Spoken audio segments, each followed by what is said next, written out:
This episode is brought to you by Scream and Cry. Attention horror fans, are you ready to scream and cry? A new horror movie review series is here. Scream and Cry is streaming now on Magnolia Selects and Monsters and Nightmares.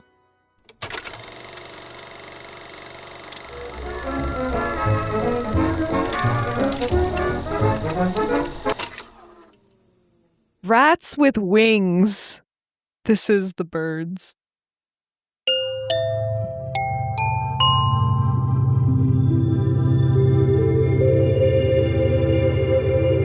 You know what? I'll take a rat over a bird because at least you can catch a rat. Well, yeah, they're not flying. Are you afraid of rats?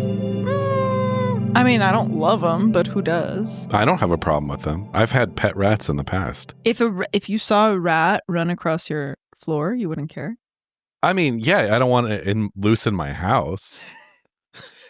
But, I'm not afraid of rats. But I'm also not afraid of birds, unlike you. What's the word for that? Is it ornithophobe or something? Forget. It's a complicated word. You should know it because it defines you, Jackie. Let's see.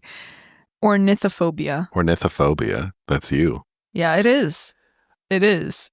A little prelude to this episode. If you're a new listener, then you should know that Jackie is deathly afraid of birds. I hate birds, which is why I never saw this movie before. Well, in fact, when we first started the show, you had an incident, and I think you related on the show in our first year that we were doing it, where you were attacked. Before the show. I think it happened before. But I always hated them. So just so everyone knows. Why don't you tell that story really quick before we get into this episode? By the way, this is Seen and Heard. This is the podcast about the Sight and Sound Top 100 list.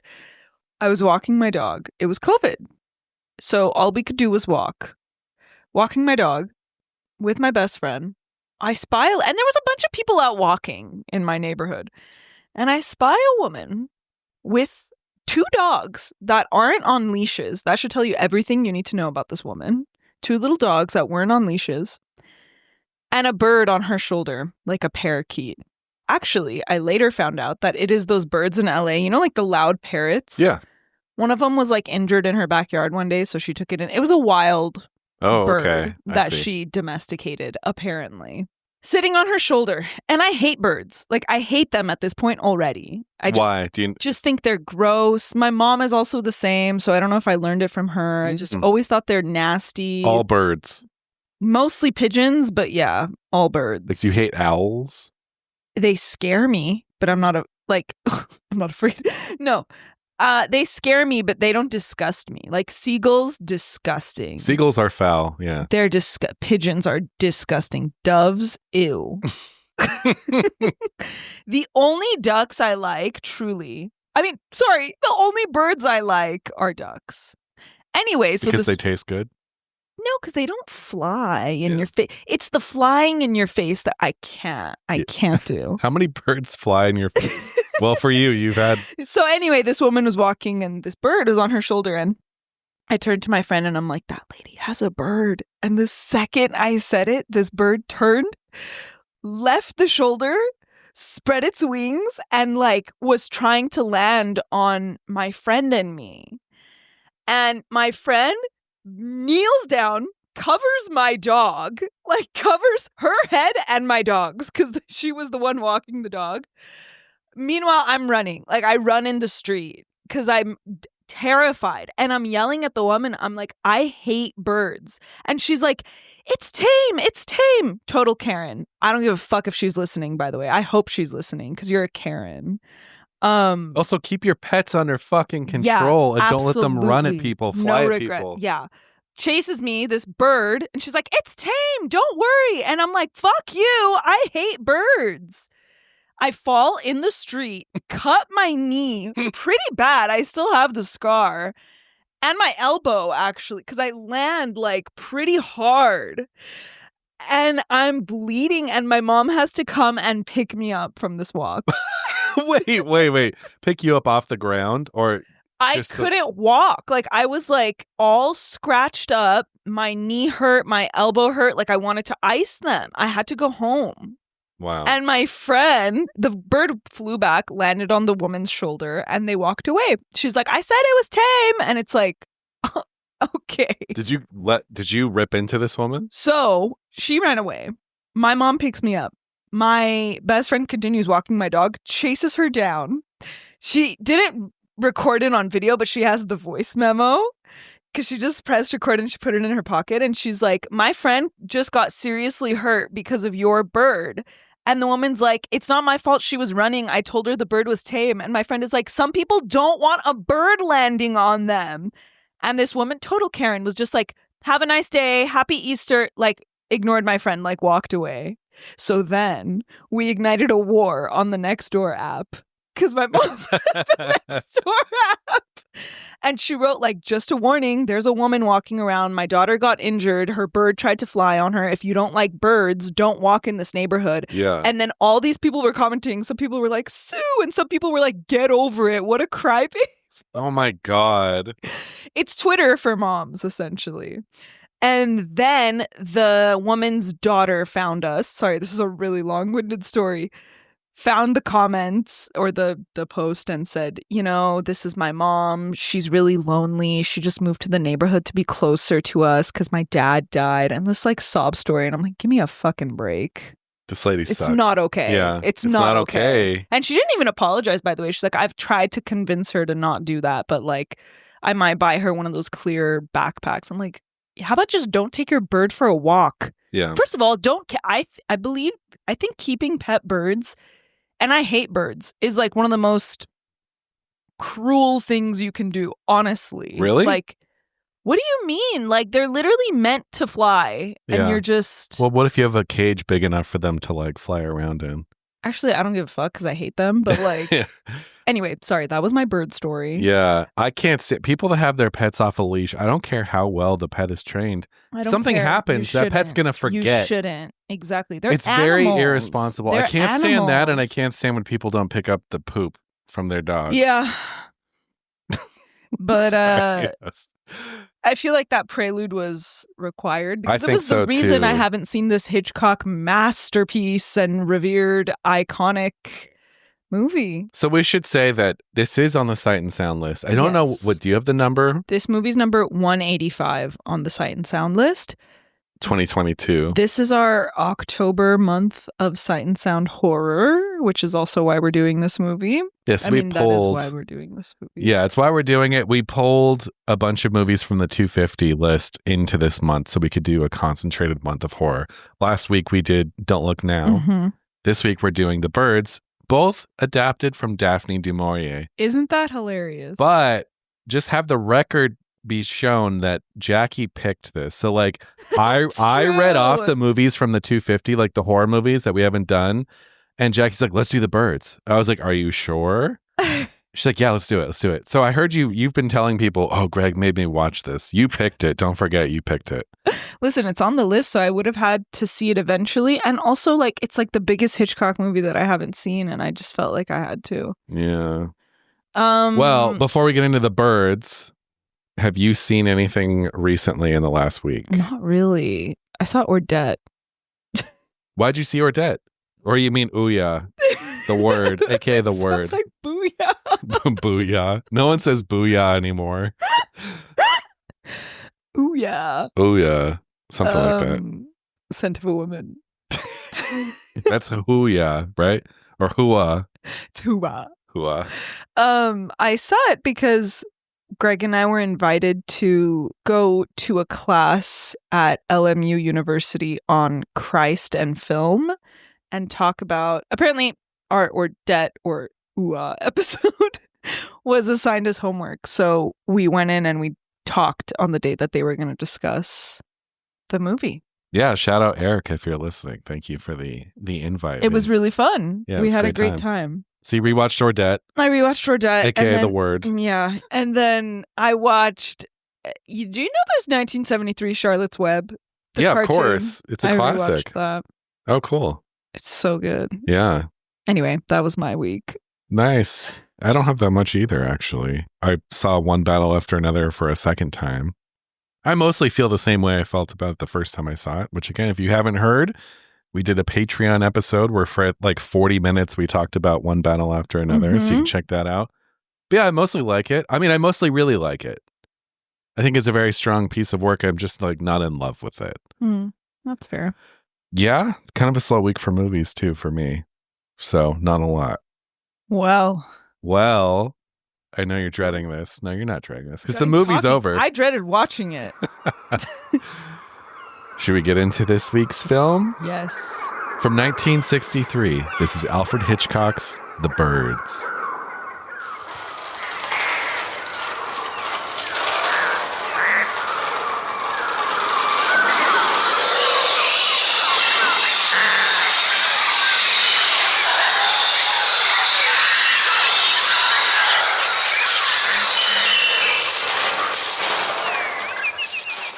The Birds was released in 1963. It was directed by Alfred Hitchcock, written by Evan Hunter, based on the story by Daphne du Maurier. Cinematography by Robert Burks. There is no score, however, Bernard Herrmann is credited as a sound consultant. A San Francisco socialite, Melanie Daniels, meets charming lawyer Mitch Brenner in a pet store. Mitch is looking for lovebirds for his sister Kathy's birthday. Melanie is taken by Mitch and uses her father's newspaper's sources to find out where he lives. She tries to deliver the lovebirds to his apartment, but learns that he has gone to his family home in Bodega Bay, an hour and a half from the city. She drives up to the town and learns from the school teacher, Annie, that Mitch's sister's name is Kathy. Melanie then drops the birds off with a note for Kathy, waiting for Mitch to chase after her as she drives away in a boat. While pulling up to the dock, she is attacked by a seagull and left with a small cut. Mitch tends to her, and Melanie lies to him, saying Annie is an old friend that she came up to visit. Mitch invites Melanie to his house for dinner. Kathy begs Melanie to come to her birthday party the next day. Meanwhile, Lydia, Mitch's possessive and overbearing mother, complains that the chickens are not eating their feed and learns her neighbor is dealing with a similar issue. At Annie's house, Melanie learns that Annie and Mitch were once a couple but broke it off due to Lydia's behavior.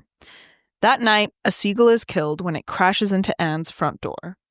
Melanie attends the birthday the next day, where a whole flock of birds attack the children at play. Later that night, a swarm of birds enter the house through the fireplace and wreak havoc. Melanie agrees to spend the night, much to the dismay of Lydia. The next morning, Lydia visits her neighbor with the chicken problem and finds him dead, his house littered with feathers and dead birds and his eyes gouged out. Or, I should say, pecked out.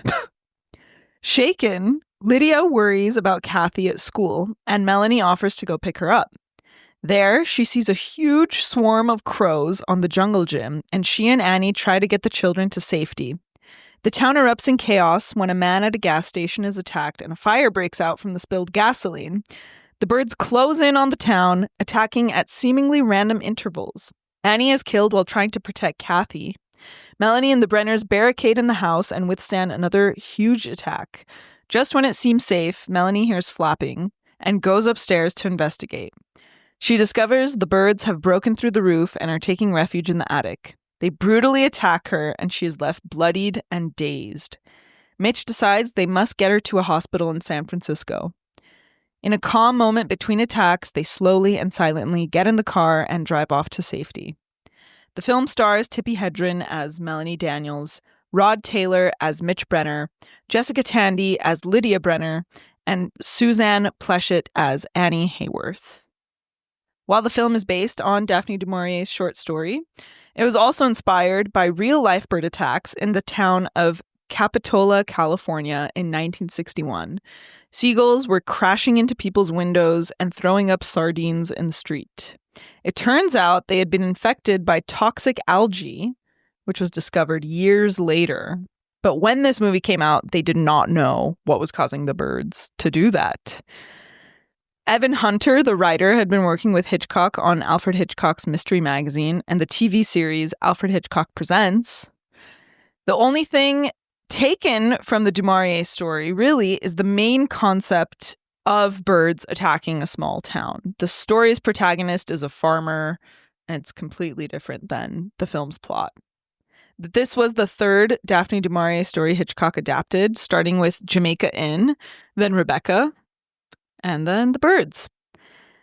And Hitchcock originally wanted the birds to attack the car in the end of the film. He wanted to end the film with a shot of hundreds of birds on the Golden Gate Bridge, but it would have been too expensive.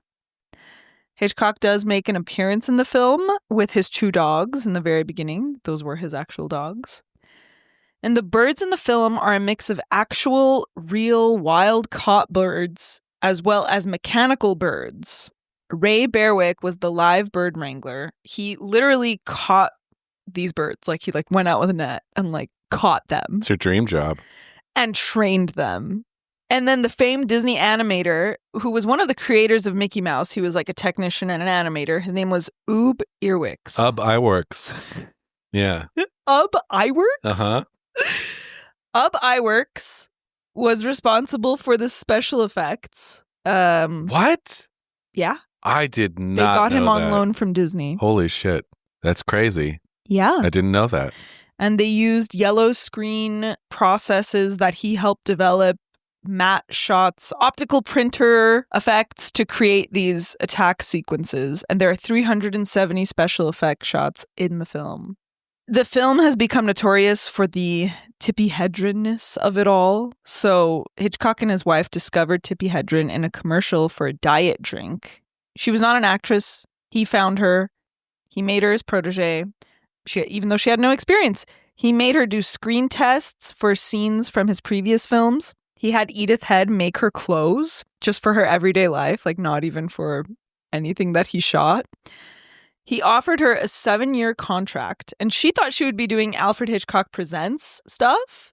But then he offered her the lead in this film, and she was really surprised. This was her first role. And he wanted her name Tippi to be in quotes because he thought it would make her super mysterious, but it didn't really catch on after this movie. He wanted her to be known as quote, quote, Tippi, which is so weird. He probably gave her that name. I'm not entirely sure, but her real name is Natalie K. Hedren.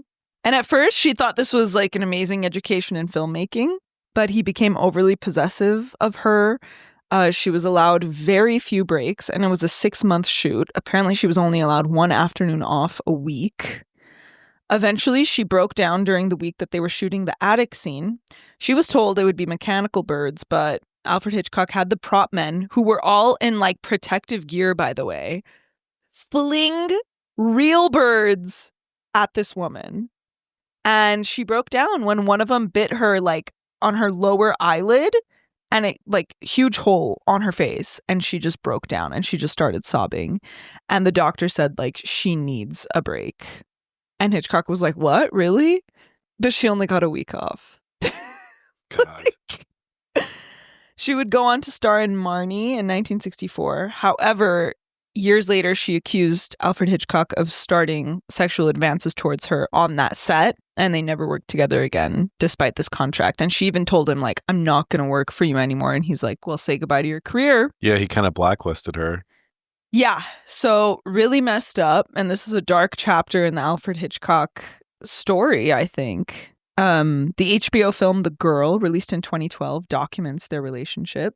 But back to the birds. The birds was shot on location in Bodega Bay in California. And it's funny because the restaurant that they used, they approached the restaurant owner, whose name was Mitch, by the way. And they're like, can we use this restaurant? And he's like, you can use it for free, but you have to call the town what it is, Bodega Bay. And you have to name one of the characters Mitch. Wow. Hey, so smart guy. Yeah. The film received mixed reviews on its release, but has since become quite beloved. Tarkovsky loved this movie. Daphne du Maurier didn't really like it because she was like, this has nothing to do with what I wrote. Yeah. In contrast to the movie we did last week that she loved. Exactly. Don't Look Now. Kurosawa and Fellini loved this movie. Iwerks was nominated for the Oscar for Best Special Effects, but he lost to Cleopatra. Tippi Hedren received a Golden Globe for New Star of the Year. There was a television sequel called The Birds 2: Land's End, released in 1994, but it was so poorly received that the director removed his name from the credits. Those are my specs. Wow. About this very historic Hollywood movie, very iconic. Yeah. Which is the reason I wanted to see it, honestly. And people always talk about the whole Hitchcock, Tippi Hedren situation, and I never really knew what was going on. Yeah. I agree that this is his darkest chapter that we know about. It's very Pygmalion. Like, he found her and like created this like perfect blonde and made her sign a contract of like 7 years, you're mine, and I get to use you in my movies. And like, is very messed up. Yeah. And this was the end of the studio era too. So imagine belonging to one director. Like, because often you'd be under contract to a studio. Right. Not a single director. Yeah. Well, I want to milk this for as long as we can, so I'm going to go first just because I want people to wait to hear your initial thoughts. Why? Because I want to draw it out a little bit. Because I'm curious. I don't even know how you felt about this movie. Okay. Except that you were texting me this morning while you were watching it. And what was I texting you? Like, oh my God, I can't. I grew up with this movie. In fact, this must have been the first Hitchcock movie I saw, and I saw pieces of it on TV. Yeah, are you serious? Yeah. So, like, I saw this before Psycho. I saw this before Rear Window, and I think I've talked before about when I saw Rear Window. That's what made me a Hitchcock fan, and that was like middle school or high school, maybe middle school. But yeah, I saw this as a kid. It was on TV all the time, and so I'd always catch pieces of it. But it was like really intense. It was really intense. And whenever it was on TV, I would just kind of stop and watch it. So it was very absorbing. We've talked, this is like our fourth Hitchcock movie I think we've done on the show. We've done Rear Window, we've done Psycho, we've done North by Northwest, and we've done Vertigo. This is our fifth. Wow. It's our fifth Hitchcock on the show. And I think we've kind of covered like the big five. Exactly. Although he has so many great films beyond those big five. But I love this movie for its simplicity. I remember showing this to some friends in high school and they hated it. And I remember for a while there was a cloud over this movie for me because I kind of just believed what they said. I was like, oh yeah, it sucks. And like, it's not very good. And then years went by where I didn't see it. And then I saw it a few years back and I was like, oh my God, no, this is incredible. And then I saw it again and I was like, yeah, this is incredible. And so anyway, watching it today to prep for this episode. It had been a couple years since I'd seen it, but it is one of my favorite Hitchcock movies just because I think there's a simplicity to it. Mm-hmm. It's a human story. And first and foremost, the story of this woman from kind of not in a great place in her life and kind of like awkwardly and obsessively pursuing this guy who was a dick to her. And just sort of the ensuing... The bird stuff creeping in genuinely feels like it's encroaching on this like human drama, which is what I love so much about it. I love that it's not explained. Like the bird behavior is never explained away. It's kind of like the opposite of Psycho, where at the end of Psycho, they take 5 minutes to explain to the audience what they just saw. So I love that this movie doesn't do that. But this also comes out in the peak of like the Twilight Zone on TV and The Outer Limits is starting around then. So like with very vague kind of stories where like things aren't explained. So I love that about it. I love her in it. I love Rod Taylor. I love Lydia, the mom. And then also, just a shout out to Veronica Cartwright, who plays the younger sister. Yeah. Who's also an alien. Yeah. Who is she an alien? She's just one of the crew. She's one of the crew. But she's an adult, an alien. So she was stalked by birds and the xenomorph and alien. That just is hilarious. Part of her career, her resume. So wait. Veronica. So it's so funny because when she came on and she started talking, I was like, is this Brigitte from Sound of Music? Because I was like, sounds exactly like her, kind of looks like her. It's her sister. Yes. What's the sister's name? Angela Cartwright, yeah. But yeah, I'll save a lot, but this movie's almost perfect to me. I love that it's the blueprint for like this zombie film in a lot of ways. Like a few years later, 5 years later, George Romero would make Night of the Living Dead, which had to have been influenced by this. I see a lot of this in the work of Stephen King. I see a lot of this in Jaws. I kind of think in some ways like Spielberg owes his entire career to Hitchcock and like this movie specifically. But yeah, I love a seaside horror movie like The Fog or Messiah of Evil or something. And it just like has this, I don't know. I love it. Every time I see it, I even kind of like have a deeper appreciation for it because it is so simple.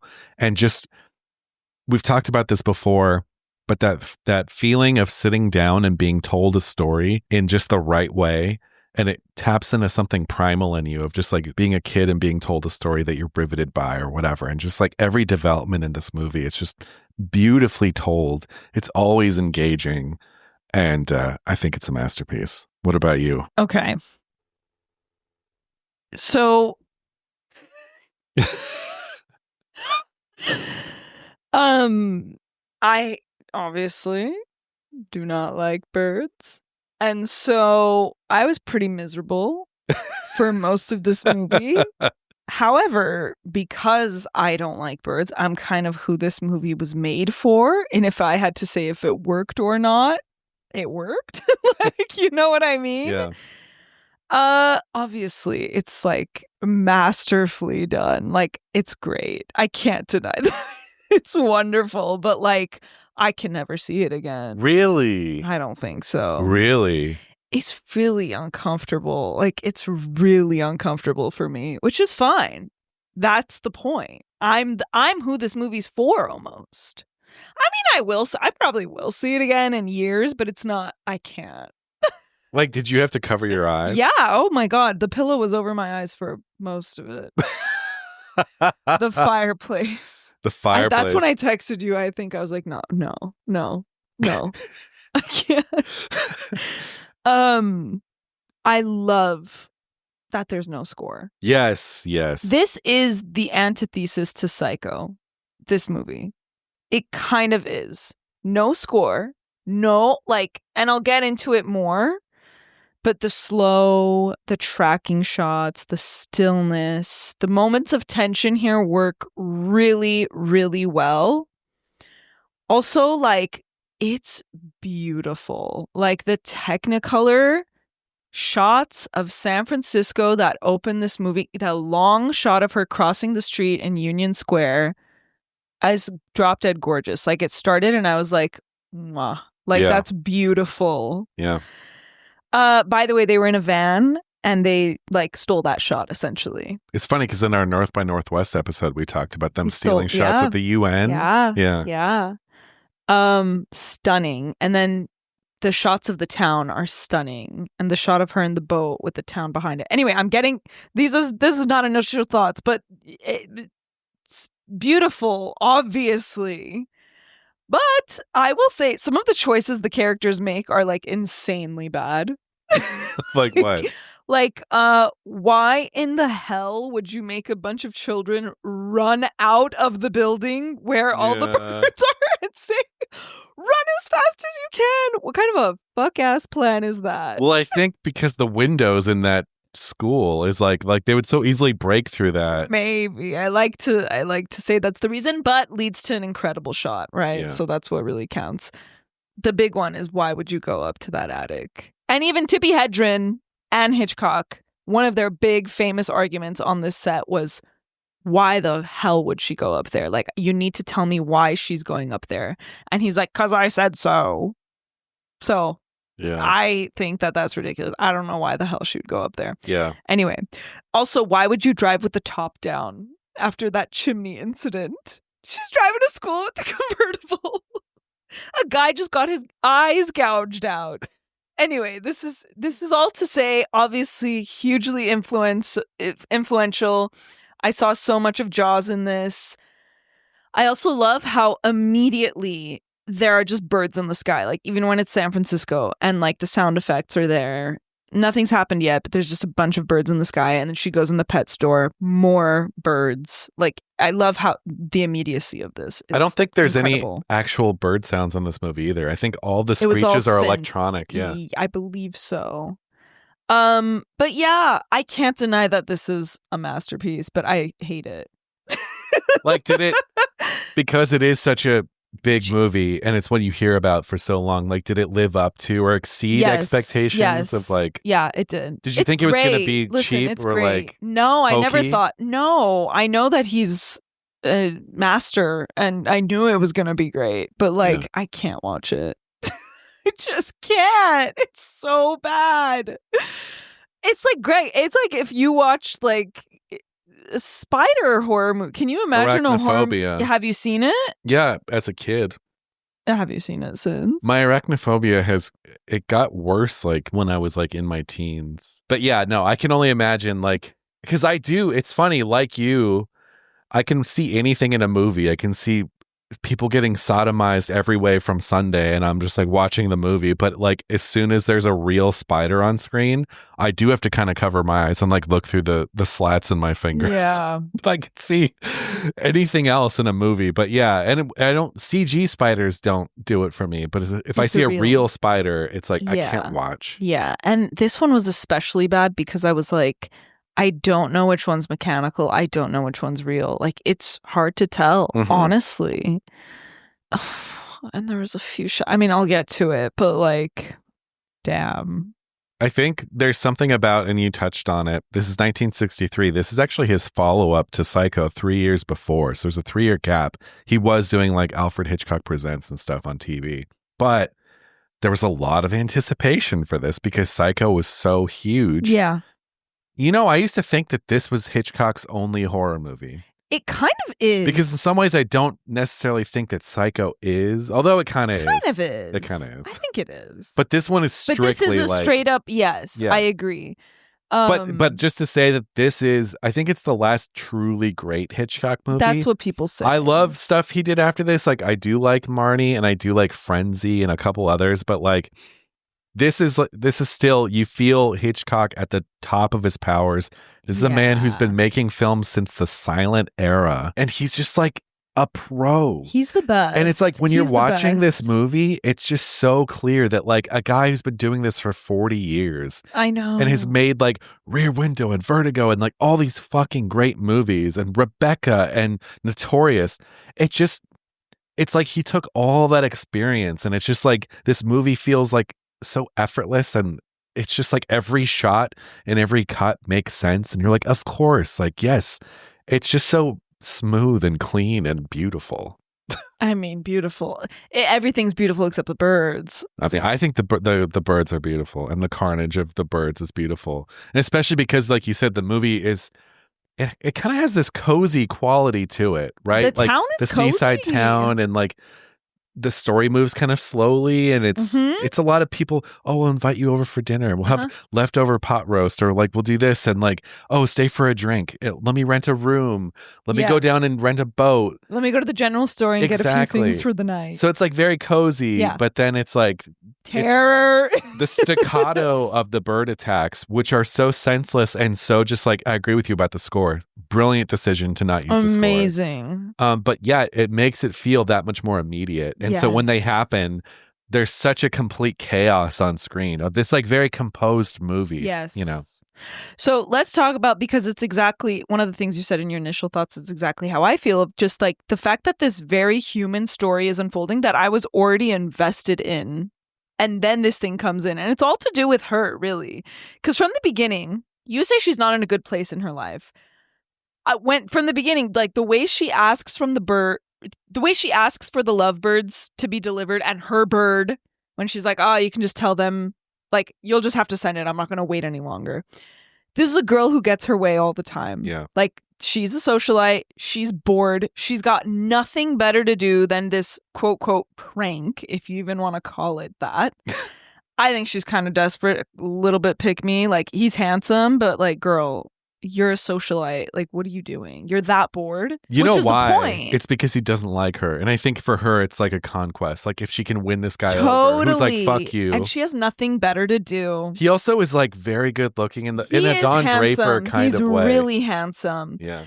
And at the general store, it's the same. Like, she asks and she receives. She's like, where do they live? He just tells her, okay, I need a boat. Yeah, I'm going to drive it. She goes to Annie's house, and Annie's like, who is it? And Melanie's like, it's me. She's like, who's me? Like, the audacity of this woman, the entitlement of her is just, it's so clear from the start.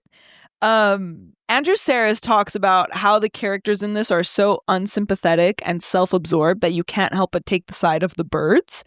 I don't know about unsympathetic because he does later try to make her very sympathetic. Yeah. But it's more like, yeah, she's so self-absorbed and so used to getting her way. And it's like, hey, look what happens when nature itself turns on you and there's nothing you can do about it. And you are not going to get your way. Yeah, I agree. think that's what's so great about the whole bird motif. It's above her control. Exactly. I do think, though, that like ultimately it's a story. I do think they're sympathetic, and I do think it's a story about a woman trying to find her family. It is. He makes it that, but it's not that at the about start. a woman being accepted by this guy's mom. Yeah, and sister. She gets along with sister immediately. I thought that was a little corny. Like it was a little like, is she such a socialite? How is she so mothering? Oh yes, darling. Of course I'll come to your birthday party. And she like loves her. Like I don't know.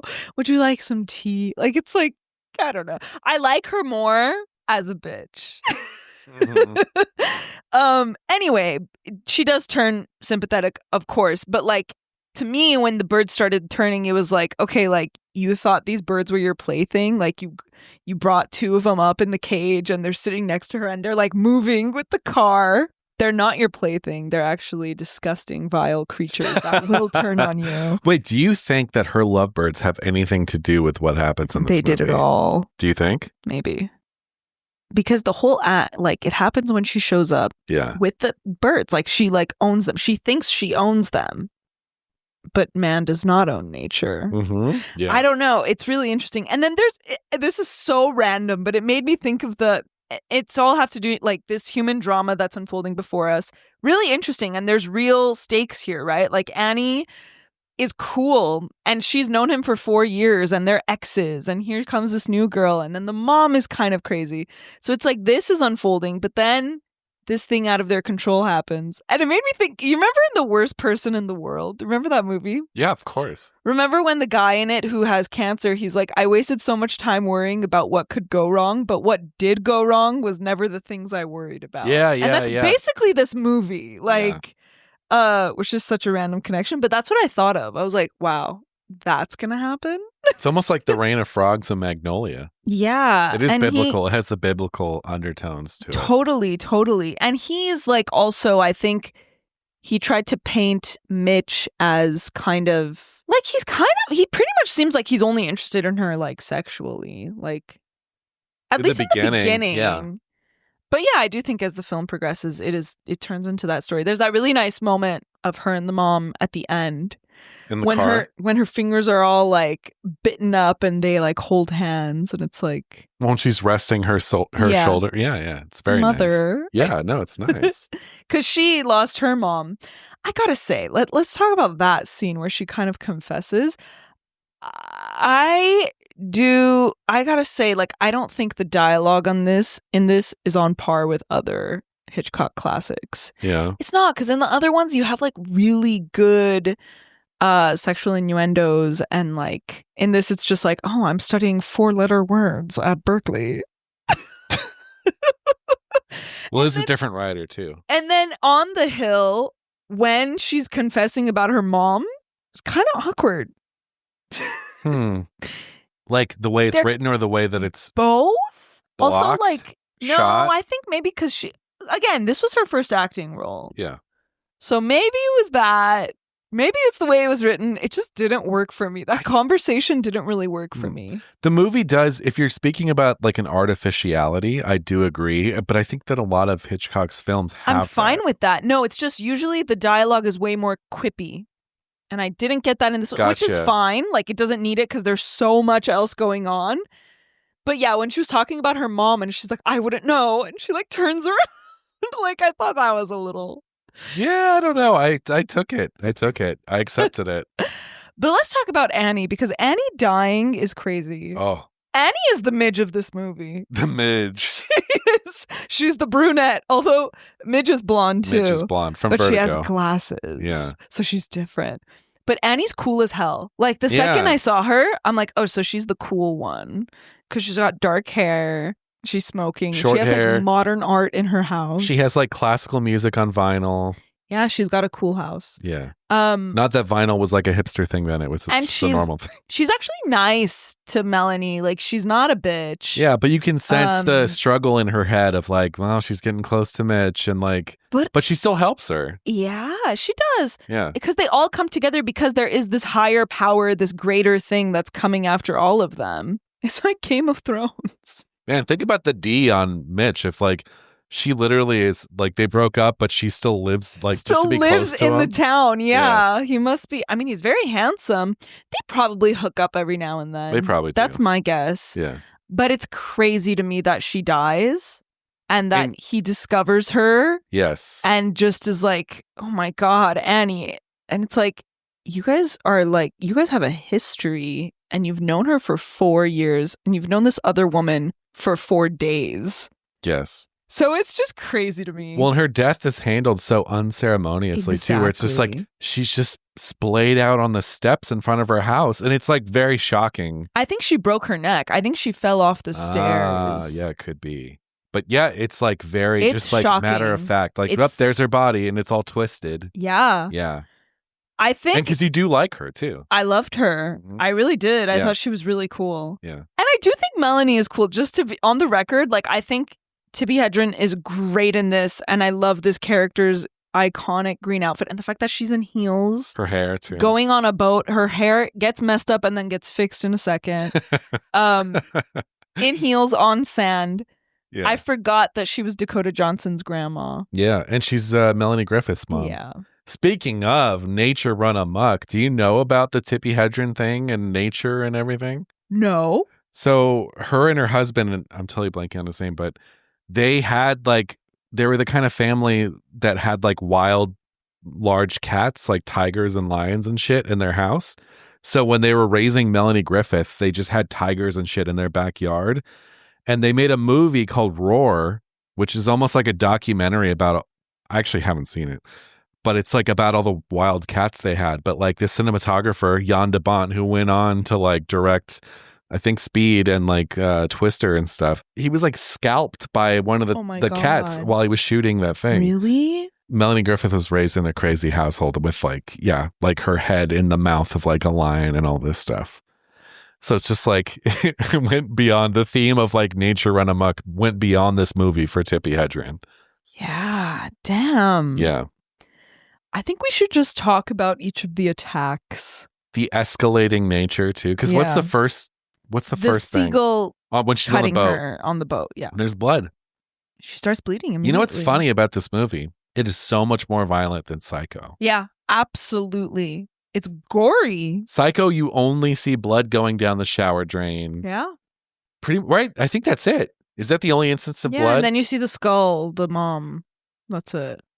This movie is blood. Gouged out eyes. Gouged out eyes. And blood. No shit, though. No shit? No bird shit. Oh, yeah. You know what? That's true. There's no bird shit. There should be. You know what I thought the last shot of the movie would be? The town, like, abandoned and just covered in bird shit. That's how I would end the movie. They should have got Robert Altman in here for Bruce. Ghost Town, yeah. Covered in bird shit. Yeah. But that is the first incident she gets cut. And then, I mean, there's the seagull slamming into Annie's door, which is disgusting, by the way. Like, here's the thing about me. I hate when the birds are alive. I hate when the birds are dead. Even the dead birds are so disgusting to me. Wow. And their feathers no. See, it's so funny because I just don't have this gene in me. Like, I'm not afraid of birds and I don't think they're disgusting. They're so disgusting to me. They're vermin. Like, they're vermin. I mean, seagulls are vermin. So, I have a quick story to tell. When the production company that you and I met at, I was the receptionist before you got there. The windows were glass. Oh, no. That looked in. Oh, no. Oh, One no. day, I was just sitting at the reception desk. Oh, no. And I heard, boom, boom, boom, boom, boom, boom. And I looked, and a bunch of birds had just flown into the window. Oh, my God. Shit, like they hit the window, and shit flew out of them onto the window. And they died? No, somehow they all, like, flew away. But, like, I got George, who was the maintenance guy. and we just like clean the shit off the windows, but like they just all hit it at the same time. That's terrifying. And I've heard that that's often like the sign that like an earthquake is about to happen or something. So we were like kind of bracing for like a big earthquake that didn't happen. But yeah, it is eerie when a bird runs into glass or a door or something. It's so scary to me. Yeah. It's like the scariest thing ever. The scariest thing ever. I'm honestly glad that it like upset you, just because like exactly, and that's saying something. Yeah, well, I think obviously you're predisposed to not like birds, but also like some people could look at this and laugh at it and being like hokey and like, oh, this movie from like 60 years ago. Yeah, but I think the movie has a meanness to it in those bird attacks. Where, like, birds will attack kids. You see blood dripping down kids' faces. It's crazy. For 1963, it is really, really crazy. And like a studio movie. An American studio movie, yeah. It's obviously very intense. Like Mario Bava was already doing things in Italy, like Black Sunday and Blood and Black Lace and stuff. Like they were fully getting into giallo. But as far as like American studio movies, like this is intense. Yeah. Yeah. So it starts with the kid's birthday, I guess the first like big attack. So the little girl on the floor with a bird, pecking. That's a real bird. It was on this like pedestal type thing that they attached to her shoulder. Oh. It's disgusting. Like, who would let their kid do that? I don't know. All the birds' beaks were like closed with wire though. So they couldn't, but they could still peck. Yeah. I can't imagine. I can't. That's a real bird. And then after that is the fireplace, which was so disgusting. And it happens so quick. I was about to say, incredible. There's not really a buildup to it. There's one tiny baby finch, which aren't, to be honest, those are the birds I tolerate the most, or like those tiny, cute, little, like, Like, do you hate hummingbirds? Yeah, they freak me out. Okay. They're just moving too fast. But they never bother, like, they never come near people. Yeah. Those tiny finches, whatever. Not after this movie. No. She sees one and then she goes, Mitch. And then it's just like they just explode. Did it catch you off guard? Yeah. It was terrible. I was genuinely shocked. Was there anything in this movie that, because it's so ingrained in the public consciousness, like you saw coming, or was it all kind of a surprise? To be honest, nothing, because I always avoid everything from this movie. Even like the schoolhouse scene. Schoolhouse, I had no clue, and I really liked it, actually. Wait, the booth? What are you talking about, the booth? The telephone booth bit. Oh, okay, maybe that's what I've seen. But I didn't know she goes up in the attic. I didn't know anything else, really. Wow. So, fireplace, so disgusting. The neighbor's house. Suspense-wise, tension-wise, incredible. When the mom walks in... The fact that it's her, like, too. Yeah, and she's like, Dan, are you in? And then she sees the teacups. Oh my God. And it's so quiet. And she's just walking down the hall and she peeks in the bedroom and there's disgusting, bloody, dead birds. And then she sees him. With his and eyes it's pecked out. really intense. Like, I was shocked. I was like, my jaw dropped. It even cuts into a close-up of the guy's eyes pecked out. How was that allowed? When I saw that as a kid, like, that image stayed with me. Yeah. But just speaking about that scene, masterclass. Exactly. Because if you ever need to shoot like a scene about like tension, that's it. Yeah. But no, it's like the mom walks in, she's by herself. Mm-hmm. You see those teacups that are all busted up. Yeah. And then you get this amazing shot that Tarantino took in Once Upon a Time in Hollywood, where like the camera is looking down the hall and you're watching the mom's back as she goes down the hall to the room that the guy's in. Yeah. But the camera's just there and it's almost like at waist level. Eerie. It's like a beautiful thing. And then you see her like go in the door and it's like, yeah, at first you just see a bird kind of smushed in the window and she's like, okay. And then, yeah, it pans and then you see this guy his with his eyes feet first, which are all bloody. His feet, yeah. It is a master class. Yeah. Yes. And she doesn't scream. Yeah. It's the opposite of Psycho. She doesn't scream and there's no sound and she just runs out. I'm curious, and not that I disagree with you, but I'm curious what other ways you think it's the opposite of Psycho. Well, in Psycho, she screams at the top of her lungs. But just the movie itself. No, I'm not saying the movie. I'm saying it's or certain, it was the antithesis of Psycho. I think that in its horror it is, because Psycho's very much like literally like brum, brum, brum. Like it's like like it's like heightened and it's like it's like yeah. everything is really dramatic.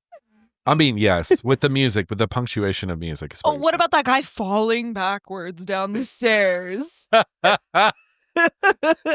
Yeah. This is much quieter and much more still and scarier because of it, honestly. Yeah. I think it's scarier than Psycho because I think it's way scarier than Psycho. And the sheer, first of all, Psycho's very artificial and it's like, it's like all a studio. Or feels like it. I wouldn't say that. I would say it feels about the same as this in terms of there's a lot of real life locations and stuff. But I would say that you sympathize with Norman Bates in Psycho. He's made to be sympathetic. And I think especially because the end, they spell out what's going on with him and it all makes sense. Where in this movie, it is scarier just because it is the complete unknown. Yeah. And actually, we talked about last week, which we're not going to spoil if you haven't seen Don't Look Now, another Du Maurier story. But there's a senselessness to it that is here where you're just agree. Nope, it's just happening. Yeah. And for no good reason I love at that. all. But the neighbor scene, I love it because it's boom, now people are dying. There are casualties. And in such an intense way. It's not just someone passed away. It's oh no, someone's eyes got pecked out. Well, thinking imagine yourself as Hitchcock at this time where Psycho is this vile movie that came out that people are oh my God, this is so intense. How do you top that? Like this? So you have to kind of And it worked. It worked. I think one other time he tried to top it, which was in the 70s with Frenzy. Have you seen Frenzy? No. So it is a movie. It takes place in London. It's about a necktie strangler. Oh, wow. But it's a fully R-rated movie where he rapes people too. Wow. So that's one where you can even sense Hitchcock pushing it even further. Wow. But yeah, I mean, coming on the heels of Psycho, he kind of had to swing for the fences. Yeah. And he did it. Meanwhile, while that scene is happening with the mom at the neighbor's house, I think Melanie and Mitch are fucking because. Oh yeah, I think you're right. Because they're so intimate after, they're so he each other's kisses back. her neck, and I'm we haven't even seen y'all kiss, and then I was oh, I get it. But does he ever hint at it? Other than that? Because she's in her nightgown, putting on lipstick. When the mom's I'm gonna drop off Kathy. You know what? And I'm I buy this. I sign off on this. I didn't catch it until later when he kissed her neck. I was wait, why are they so intimate? Oh, kissing the neck is a pretty intimate thing to do. Yeah. For someone that's new to your life. You've known 2 days. 2 days, yeah. No, they for sure had sex while the mom was gone. I think you're right. And then the school. Okay. The school is really great. I love when she enters I love when she enters the classroom and they're singing that song and Annie's 1 minute. And that's so accurate to school because they all turn and look at her, all the students. That happens every day in school. I remember doing that when someone came in and the teacher tried to make it seem not a big deal, but we all turned our heads. Yeah. Anyway, that was such a nice little touch. And then she waits on that bench. Oh my God. And then the first one flies in and I was on the jungle gym. I was no. And then there's so many. And that dolly. The way he does it. God. There's one, then you see another, then you see another. Then there's 100. And then he holds on a shot of one flying through the sky and the camera pans with it. You're following it. And then when it lands on the jungle gym, now it's covered in birds. That is a masterclass in tension. Amazing. And then when she turns around and looks, and then it's a slow dolly shot of her walking back into the school. Yeah. Amazing. It is incredible. It is. It so really is. You had not seen that scene before. No. Wow. Yeah, so it was incredible. Wait, you never saw the image of the birds on that jungle gym? Never. Wow. I know. Wow. It was really effective. It's disgusting. Yeah. I keep saying it's disgusting. It's so good. And then, her going back inside. Yeah. And they're if you live close, run as fast as you can. And then the birds, there's that great shot of the birds. Tell them that. Just taking off from behind the incredible. School and following them. And those are real birds. Yeah. How did they do it? Some of them are, yeah. But yeah, it's a striking image. And I think too, again, like I said earlier, the fact that Hitchcock is willing to hurt kids. I know if you ever watch Siskel and Ebert, especially Siskel was always like, oh, if there's a kid in trouble, like I automatically hate the movie because it's a cheap move to like put a kid in peril. No, put the kids in peril. Like I want to see the kids bleed. A lot of people are like that, though. Because in so many movies, it doesn't happen. Nothing happens to the pets or the kids. Oh my God. I just watched Charlotte's Web the other day, and it's like, I don't want to die. I don't want to die. And I'm like, Jesus Christ. One thing, this is so unrelated, but I saw the new Conjuring movie, which is now, I think, The Conjuring 4 or something. But there was a scene, it was fine, it was whatever. But there was a scene I really respected in it where like the family dog gets picked up like by an invisible entity and thrown against the wall. And I was like, hey, respect, because like the pets never get hurt. Or if they get hurt, you just like hear the dog whimpering off camera or something. You know what Because when you do it, now you know that nothing is safe. If kids are getting hurt or pets are getting hurt, nothing is safe. Exactly. I think too, and I don't want to sound like this person, but we live in a time when things are, I don't want to say things are sanitized, but we have regressed. We've regressed a little in terms of like, movies used to be able to really shock you. And the other day I was having a conversation with someone. We're trying to think of like provocateurs that are American. Because I could think of some that are not, like Gaspar Noé or something. But I was having such a hard time of thinking of contemporary American provocateurs. Outside of like Harmony Korine or like maybe a few people, I was having a hard time. And I was like, I miss having provocateurs around and working. Yeah. And not even like Lynn Ramsey. I think she can be. I think she can be. Well, she has a new film coming out. She does, yeah. I wouldn't say she's like a full-on kind of like, I don't know. Because I think of someone who like completely disregards good taste and, you know, but not to say that Hitchcock was that person, but I just think like there are sort of unwritten rules. And one of them is like, you're not really supposed to hurt kids in movies. And I just disagree with it. Like you should have a good reason for doing it. Like, I don't think, you know, any horror movie should like kill kids or whatever. Not that you see any kids die in this, but just the fact that you see kids bleeding from these bird attacks from a movie from 1963. I know. And the kids are terrified. Yeah, they are terrified. Yeah. You know, one thing I love about this movie, too, is like the sense of humor. And again, this runs through so much of Hitchcock's work. In fact, there's not a single like serious Hitchcock movie. Like Psycho has humor. Mm-hmm. This is humor.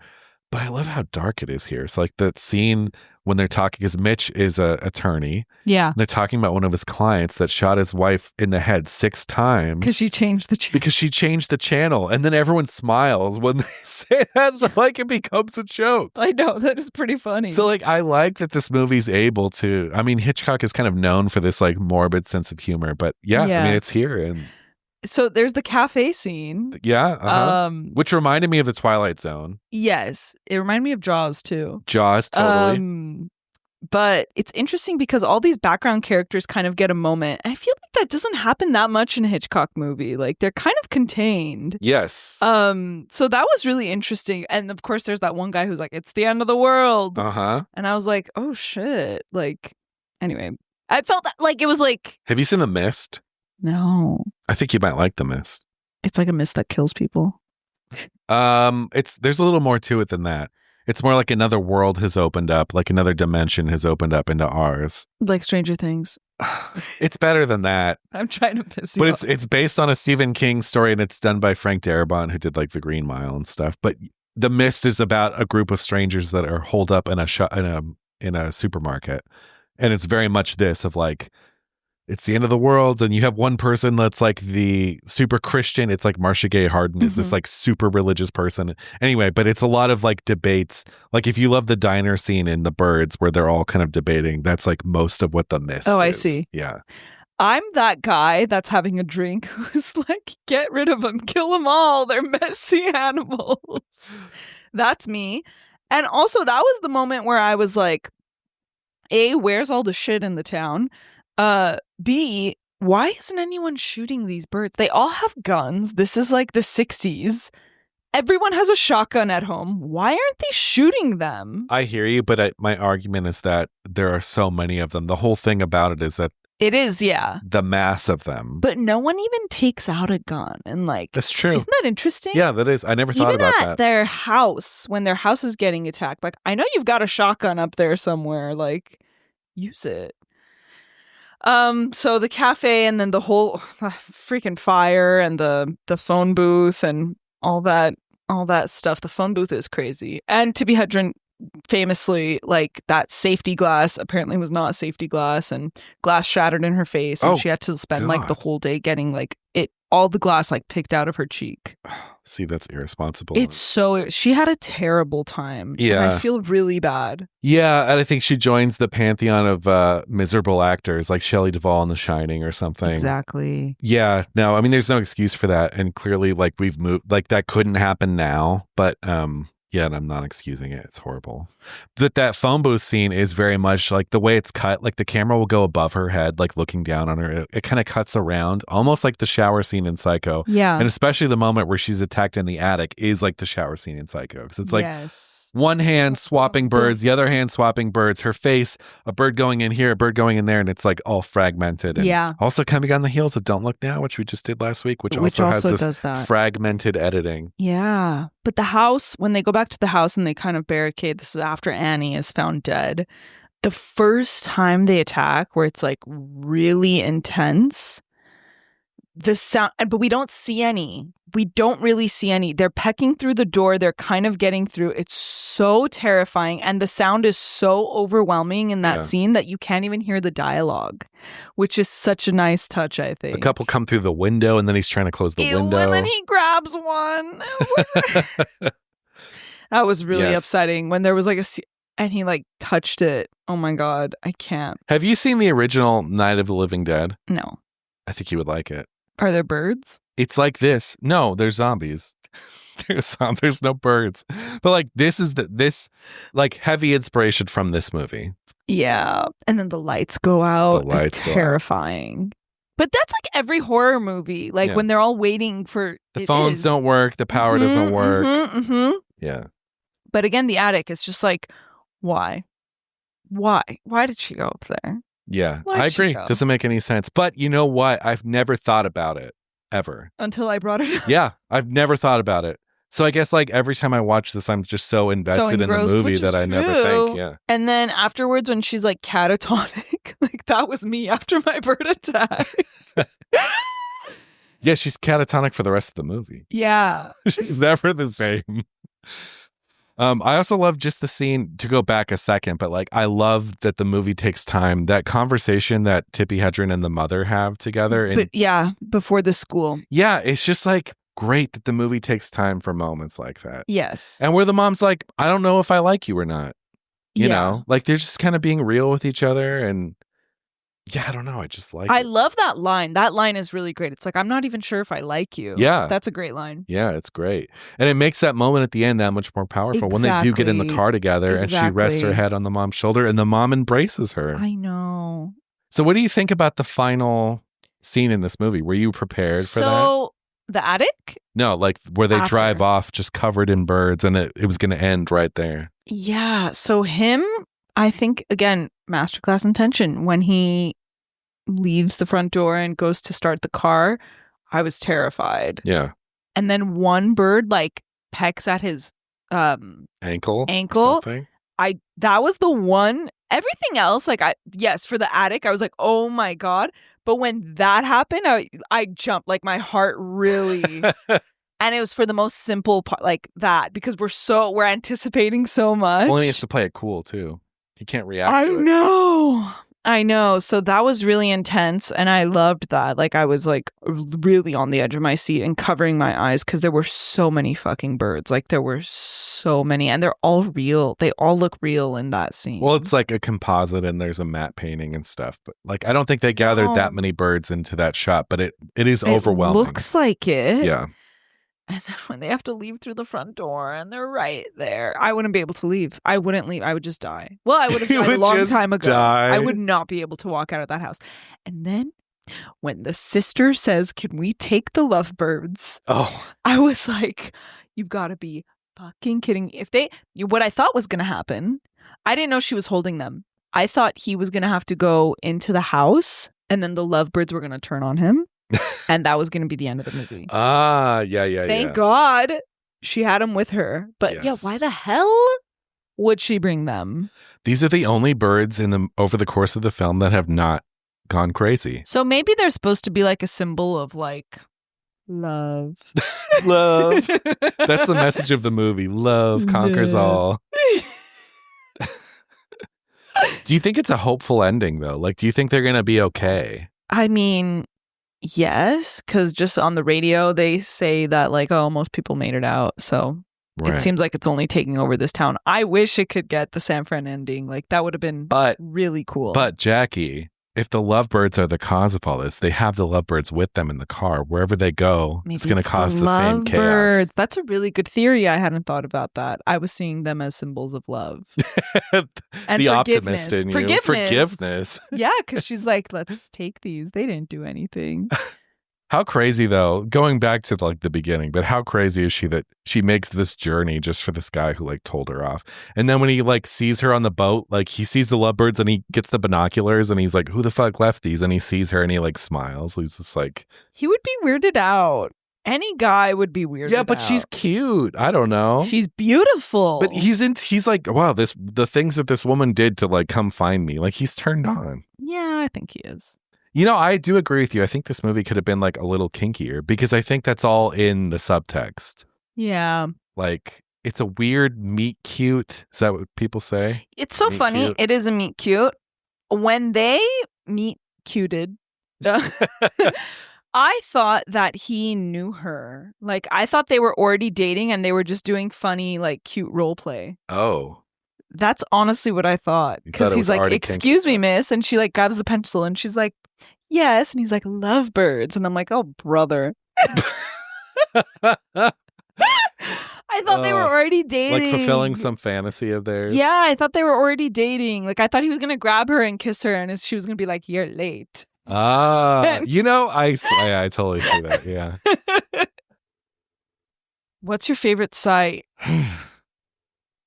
So my initial sight was of the two birds swaying the lovebirds as she's driving to Bodega Bay because they're swaying side to side together. I thought that was very cute, but ultimately I have a combined sight and sound. And it's actually when Tippi Hedren is at Anna's house and the bird hits the door and they open the door and she says this. Look. Poor thing. Probably lost his way in the dark. But it isn't dark, Annie. There's a full moon. It's so chilling. It's so chilling. And the shot, the camera is behind them and the door is open and they're looking out. And you see out the door. And it is like a very moonlit night, but it's a very like moody, gothic, like weird vibe out there. And it just like it gives you the whole thing. There's a sense of dread, but it also looks kind of beautiful. And I just love that line with that image. I think is like so powerful. It is. What about you? Favorite sight? Well, it had to be one that had nothing to do with birds. So it was it's either the shot of her driving like to the town, that beautiful, beautiful shot of the car like on that road, or her on the boat going towards his house with the town behind her. Gorgeous. There's also a really good split diopter shot. Annie is smoking and Melanie is on the phone. Yes. With Mitch. Yes. It's so good. And she's like, what are they talking about? Yeah. What's your favorite sound? God. This was hard because there's a bird noise in like every. So I think it's just the moment of her sitting outside the school and the kids are singing inside and like, it's just so powerful. That was very nearly mine too. You know what it reminded me of? Not that it has anything to do with it, but like Night of the Hunter a little bit. Yeah. Right? It does. What do you mean? There's kids who sing in that. Yeah, that's true. Let's hear your clip.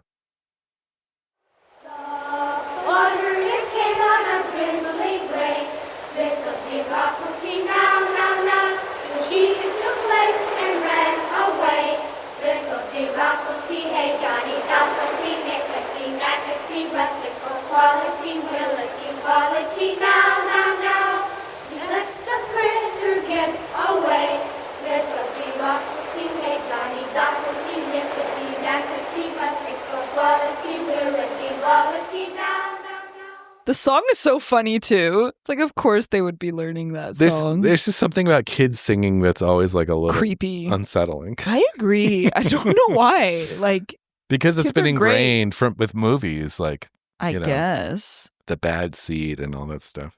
The Bad Seed. Yeah, you ever seen The Bad Seed? It's about this little girl who goes bad. Like it's a comedy? No, it's a horror movie from like the late 50s, early 60s. Oh, I can't do that shit. Like The Orphan. Oof. The Orphan. The Orphanage? No, The Orphan. You remember that movie that came out? That was one of the horror movies that traumatized me, honestly. Oh, wait, I know what you're talking about from a few years ago. Yeah. That traumatized few you? years. I was like in 6th or 7th grade. No way. That movie's old-ish. Oh, Jesus Christ. Oh, I feel old now. I remember when that came out. Pauline Kael. Yeah. Pauline Kael. All right, just a short snippet from Pauline Kael today, but this is what she said about the birds. Some of the special effects are amusing, and a few are perverse and frightening, but the effects take over in this Hitchcock scare picture, and he fails to make the plot situations convincing. The script by Evan Hunter is weak, and the acting is so awkward that often one doesn't know how to take the characters. That's funny. So she said.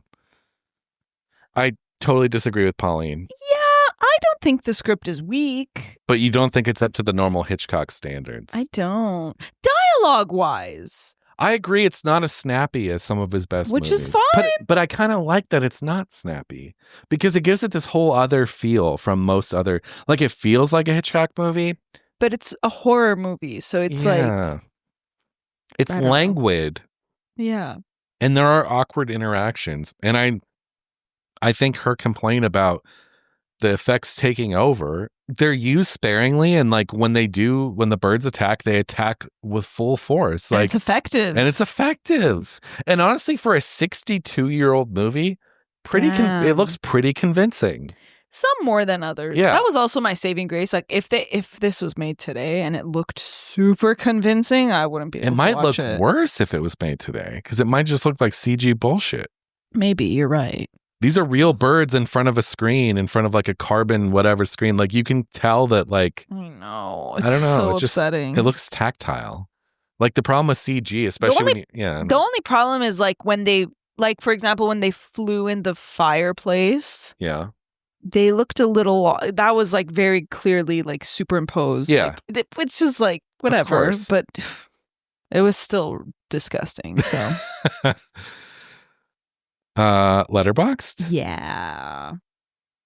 I've got a half a star that says seagulls attacking children. This is just a normal weekend in Brighton. The whole movie is as stupid as it sounds. Yes. 4 stars. Everyone. Mitch, what's happening? Mitch, how the fuck would I know? Because it's true. They all keep asking him. Yeah. Well, because he has this authority. He has this like sense of authority. Like he's the guy in control. I guess. Because he's a big city dweller. This might be my favorite Letterboxd review in a while. Half a star. This movie feels like it was meant to be a romance, but then the original director was fired halfway through. Alfred Hitchcock was brought in to replace them, and then he just started throwing birds at people. That's a great Letterboxd review. 5 stars. I like how the end of the movie is just the birds back to being stupid birds trying not to get run over by a car. But that's what makes the birds scary to begin with. The birds trick you into a false sense of security. And you're like, ah, yes, these birds, they are so stupid. Look at them, fly and eat garbage. But then you've got 50 of them on top of you, and you're just fucked. And the act of stupidity was all a ploy. I believe this to be true because geese are already halfway there to revealing their true nature. Geese are shit, yeah. What? 4 stars. Good thing birds aren't actually real. Oh, I wish. If only. Really, if all the birds disappeared, I'd be so happy. But apparently we need them, We according to do the need old them. lady in this movie. We do need them. Someone gave it 4 stars and said, my favorite part was when the police arrived at the end and arrested all the birds. Yeah, like throughout the movie, the cops are just like, what do you want us to do? They're the worst. They're so annoying. 3 stars. The only thing scarier than the birds is that crazy stalker bitch Tippi played. 3 stars. I think it's pretty silly to make a film about scary birds and not include pigeons. They're evil. Do you really think that pigeons won't be the first to turn on us? I agree. No, it'll be gulls. Completely. It'll be I gulls. hate pigeons. Gulls are trash. I hate both a lot. Someone gave it no stars and just said some really bad child actors.